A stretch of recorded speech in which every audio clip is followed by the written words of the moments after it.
থেকে রাত আপনার 2:30টার দিকে আপনার ডাকাত দল প্রায় 10-12 জনের একটি ডাকাত দল আমাদের এখানে প্রতিষ্ঠানে নাইট গার্ডকে বেঁধে রেখে আপনার তালা কেটে ভিতরে ঢুকে প্রায় নতুন ব্যাটারি 120 পিস, পুরাতন ব্যাটারি 20 পিস, আরও রিক্সা ভ্যানের ব্যাটারি সহ অন্যান্য মালামাল এবং নগদ অর্থ ডাকাতি করে আধা ঘন্টার ভিতরে তারা এই জায়গাটা ত্যাগ করে। 2:30টার দিকের ঘটনা। বাইরে থেকে কিছু দুর্দর্শক ডাকাতরা এসে আমাদেরকে নাক কান বেঁধে অফিসের একটা কর্নারে ফেলে রাখে তারা অফিসে লুটপাট চালিয়ে ফজরের আজানের আধা ঘন্টা 40 মিনিট আগে এখান থেকে চলে যায়। আমি সকাল 9:02 কিংবা 5 বাজে ওই সময় এসে দেখি যে ওখানে শিকলি পড়ে আছে, 7-8টা নামানো আছে।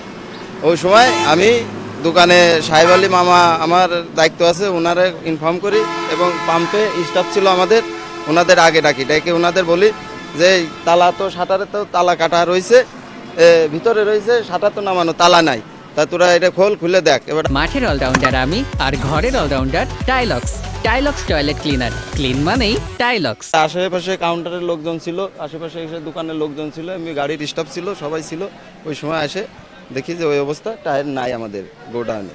এসে দেখি যে 10 পিস টায়ার আছে। পরে আমাদের মামা দায়িত্ব আছে টায়ারের দোকানে, মামারে ইনফর্ম করার সময় মামা আসলে শাটার খুলে দেখি যে ওখানে কোনো টায়ার নাই।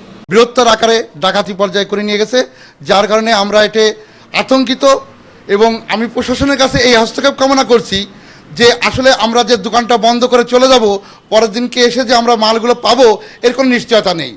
প্রশাসনের কাছে আমরা এইটি আশা করছি যে এইটা যেন আমাদের নিশ্চয়তা দেয় যে আমরা পরের দিনকে এসে যেন আমাদের ব্যবসা প্রতিষ্ঠান খুলে আমরা আমাদের মালগুলো পেতে পারি। এখন আমার পাশে এই বাসা থেকে 3টা গরু চুরি হয়েছে, আমার ওয়াল ভেঙে নিয়ে গেছে।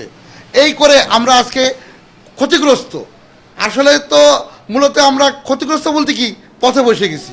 এভাবে ফুটেজে আমরা দেখলাম, তাতে তো মনে হলো ডাকাতি, এটা হলো একটা জলযন্ত্র ডাকাতি। যদি কেউ সামনে যেত ওই সময়, তাহলে তাকে অস্ত্রের মুখে ফেলায় তার জান নিয়ে নিত।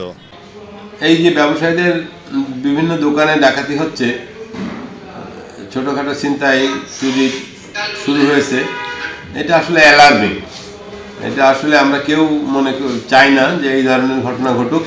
ব্যবসায়ীরা নিরাপত্তাহীনতায় ভুগছে, এই মুহূর্তেই এদেরকে গ্রেফতার করা উচিত। তবে আশার দিকও আছে, সেটা হচ্ছে যে গত সপ্তাহে এক গাড়ি সিলিন্ডার সহ একটি গাড়ি ডাকাতি হয়ে যায়।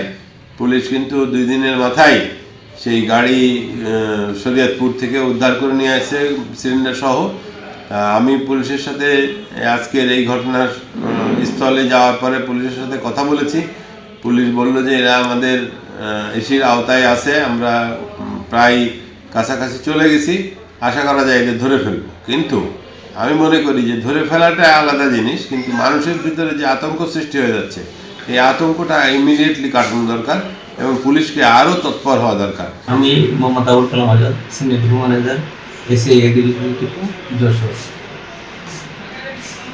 গতদিন রাত্র আনুমানিক 2:30 থেকে 3টার দিকে এক দুর্বৃত্ত আমাদের সিকিউরিটি গার্ডদের রেখে আমাদের অফিস ভিতরে ঢুকে আমাদের তালা ভেঙে ভিতরে আমাদের ক্যাশ বোর্ড নিয়ে গেছেন এবং অন্যান্য কি মালামাল নিয়েছেন আমরা এখন পর্যন্ত সবগুলোর হিসাব এখন পর্যন্ত করতে পারি না। তা আমাদের ক্যাশের ভিতরে আনুমানিক 15 থেকে 16 লক্ষ টাকা ছিল, সেটা নিয়ে গেছে ক্যাশ বোর্ড।